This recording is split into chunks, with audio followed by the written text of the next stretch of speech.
అందరికీ నమస్కారం అండి.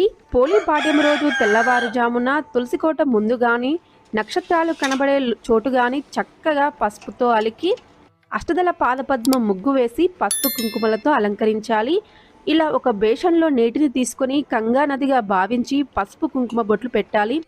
నీటిలో పసుపు, కుంకుమ, గంధము, అక్షంతలు, పువ్వులు వేసి నమస్కారం చేసుకోవాలి. అరటి డొప్పలో వత్తులు వెలిగించి నీటిలో వదలాలి.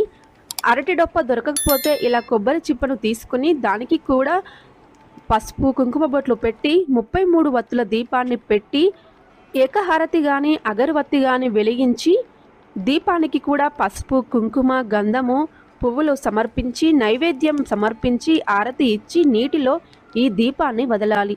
ఇలా దీపాన్ని వదిలితే కార్తీక మాసం మొత్తం పూజ చేసిన ఫలితం కలుగుతుంది.